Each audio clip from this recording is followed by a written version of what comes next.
Hi there, welcome to today's talk on the Oxfam Trailwalker New Zealand.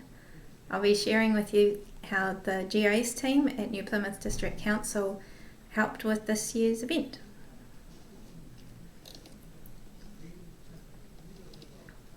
It's a nice little quote. They're working together to change lives every day. It's from the Oxfam website.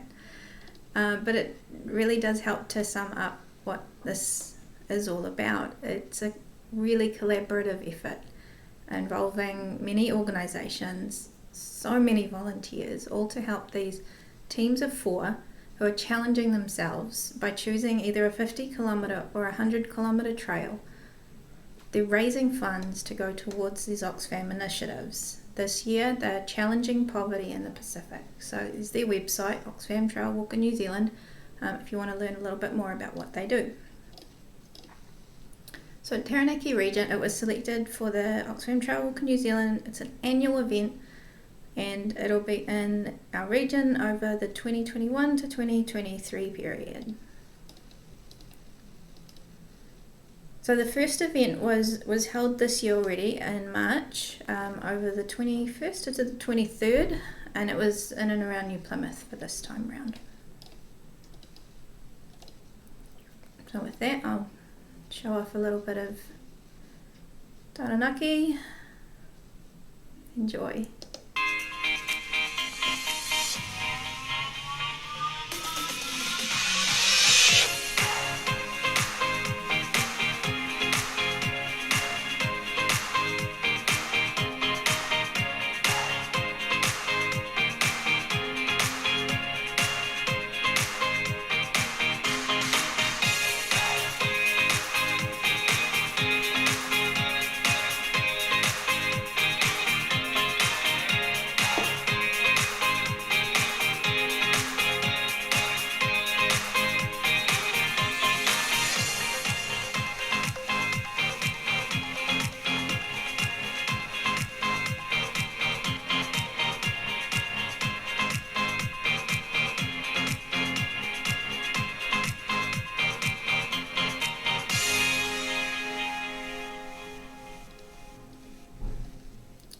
So with the region's successful application marked the beginning of a journey the size of which we were sitting there blissfully unaware of. And over the past few months, a mountain of work has been going on behind the scenes. So although we can only speak to the GIS component, if our part was any indication of what was going on as a whole, we certainly take our hats off to the wider events team because it was huge. So GIS had played a big part in previous events. So having an overview of how Whakatane had approached theirs and all the information and layers that they had was, that was really important to preparing us for what we had ahead of us. Jumping into this year's event. So how do you plan for the unknown? Although NPDC, like many councils, no stranger to events, but we'd not done Oxfam Trailwalker before. Certainly as a GIS team, we'd not really attacked anything like this for me at all. So how do we prepare ourselves for such a moving target?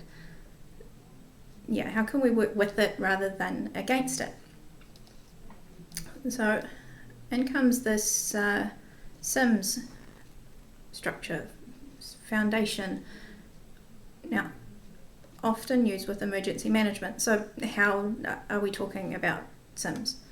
So it is a framework commonly used for emergency management, and like many of us in the room, we've been swiftly learning about what that means in an emergency response context.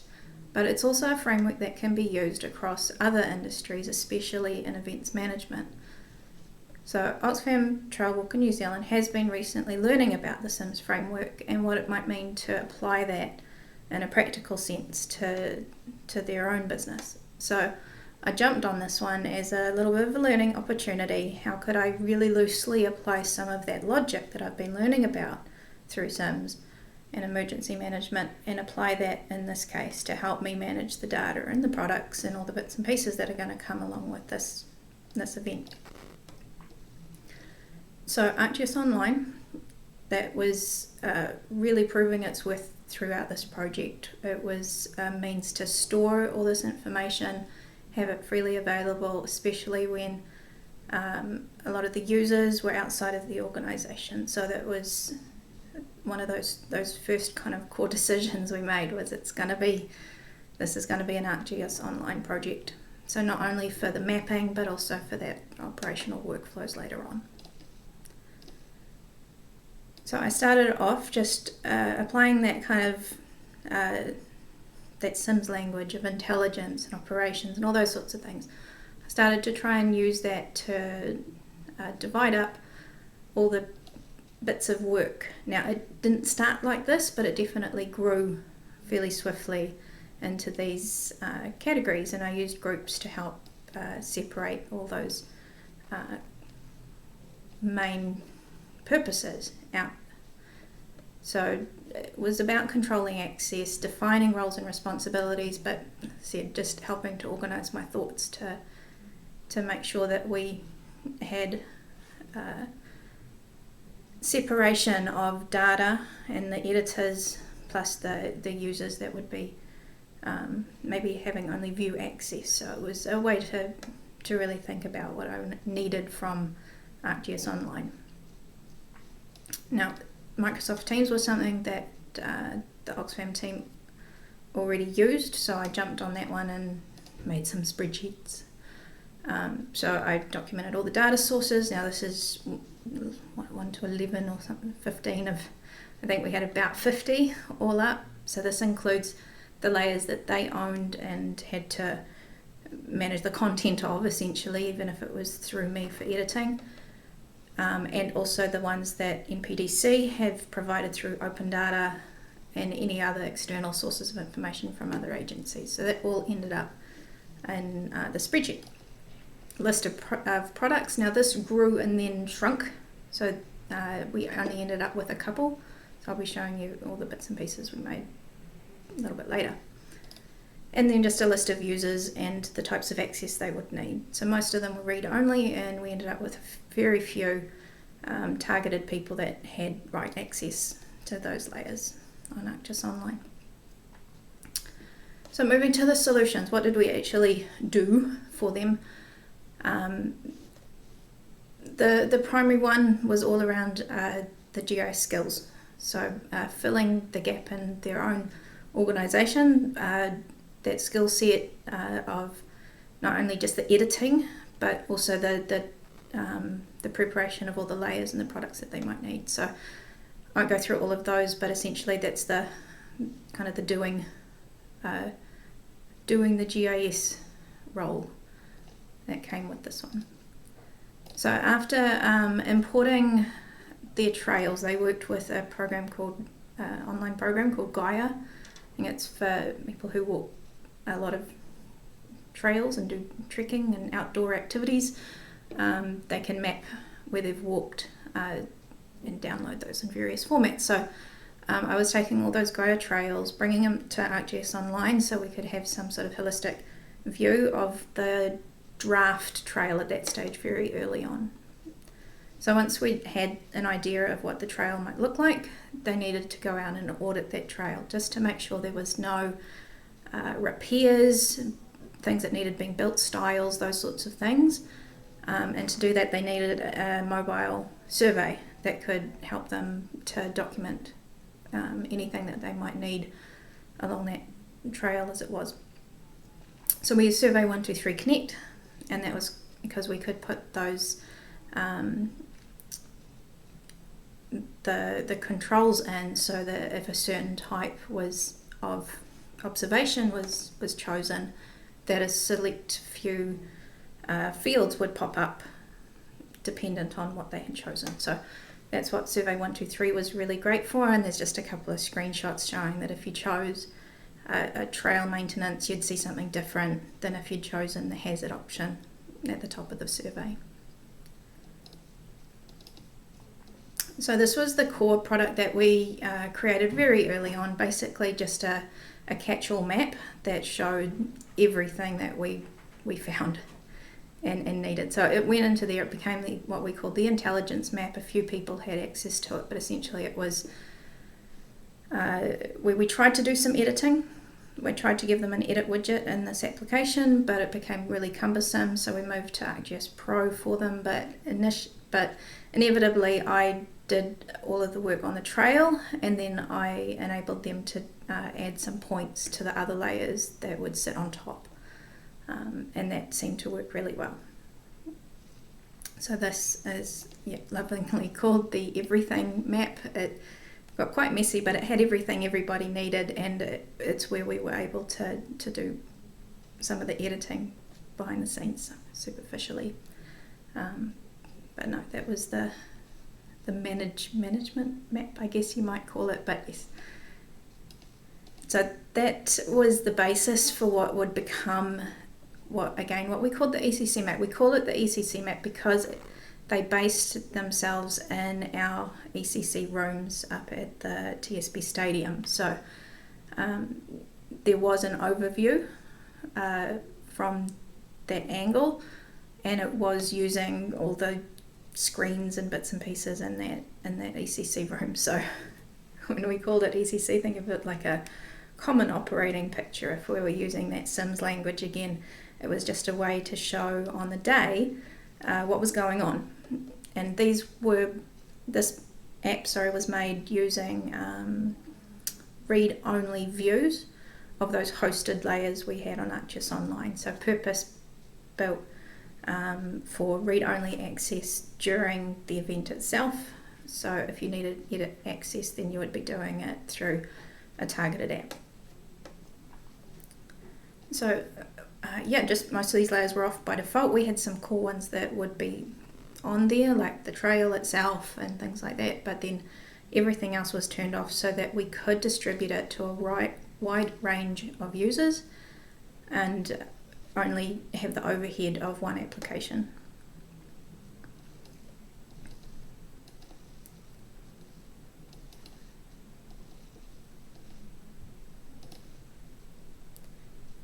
And this one actually, although was up as a big map in the ECC room, I think was probably more widely used in field maps, mobile application, GIS field maps, so that anybody and everybody could just pull it out their pocket if they were out and about, which most of them were on the day, and reference things like where the gear was if they needed to pick it up, emergency access points, which I hope weren't used too much, and keeping an eye, as I'll talk later a little bit, on where the leaders and the tail walkers were located. So that's the two ways that ECC map, or the project read-only project map, was used. So you're going on to that gear management. This was something where we started to, I guess, stretch out a little bit than further to what was kind of scoped early on in the project. We looked at ways to help them see where their gear was, and hoping that maybe at the end we might create a little bit of a helpful way to collect the gear back in, indicating where the couriers might be able to pick them up. I'll go into that a little bit further, because although we set it up, maybe we'll get there next year with some of this. But the gear itself, we broke it down into these categories. We designed it for field maps. So this one was one of those targeted maps where we did have right access for a certain group of people whose job it was going to be to map where they'd place the gear, and for a few, 1 or 2 people I think, that were going to be going out on bikes in the morning of the event to ride to see if flags had gone missing, things had been broken, those sorts of things. So they go out at the crack of dawn on the day of the event, and they need a means to flag issues. So we had planned on doing a bit of a big button quick capture. Didn't quite work in this scenario. So what I proposed is that we had this gear management editable field maps where it could do a few things. So we had a few layers that were editable. So in the mornings they would check the trail and just keep riding, saying here's something that's wrong, here's something wrong. I think they found about half a dozen things that needed doing. And so the one thing that we didn't quite get there on was this end of event cleanup. I had prepared some layers so that you could so that the tail in Charlie's, this is a TEC, is a term that I'd never heard before. They encourage the last teams to come in, as well as popping a few things in a pile as they go to start that cleanup job if the last in line. So yeah, I had a layer that they could flag where the courier could go, but I think maybe next year. But that little extra bit at the end was we aim for the stars, we'll see what we can do next time. So yeah, paper maps, I kind of classify all these sorts of bits and pieces. So they needed an AO, huge big AO for the search and rescue planning, that would just help them have something tangible and practical in the event that they needed to know where the trail was and where all the instructions were that the trail walkers were supposed to follow, and the maps themselves for the brochures. They would be placed side by side with a numbered series of instructions: follow the hill, down, turn left at the gate, those sorts of things that are needed in an event like this. And also providing elevation profiles. This time around we made them like a spreadsheet, and then the designer for the brochure was able to turn them into these elevation profile diagrams. It's just some examples. I think there was a map for every single section from checkpoint to checkpoint for each of the one for the 15, one for the 100 kilometre trail. So just a highlight. So one of my personal favourites from a GIS sense was actually being able to talk shop with Gary Nicholson. He's from Locust and has been volunteering with Oxfam, they tell me, for a long time, forever. So it was actually really, really cool to have someone who was technically minded but knew the Oxfam Trailwalker system a lot better than I ever could in the short amount of time I'd been talking with them. So one of his many hats was to run these Fox tracker. They're a beacon. I don't know if you put them in your pocket, I'm not entirely sure, but they would be used to show where specific groups were. So often they'd give them to teams they knew were going to be quite fast and one of the leaders of the pack, and then also to those tail end Charlies, the ones who would be like last in line, so you could have a little bit of a sense of where the leaders were as the event progressed. So usually he would be making a separate map to show where they were. Now I got curious because I'd never really done any of that kind of live real-time sort of things, and hey, what better time to learn than now? So I was curious if it was possible. So yeah, he was Gary was very patient with me while I learned how to set up a secure group with him, able to access a hosted layer, and he set up a FME server, and so that was able to then populate my hosted layer every 10 minutes with the locations of those beacons. So when we got it going, I was very happy that that was working. So in my maps, I would update the layer every 30 seconds or so, and just let it go, because it was awesome. It was really neat.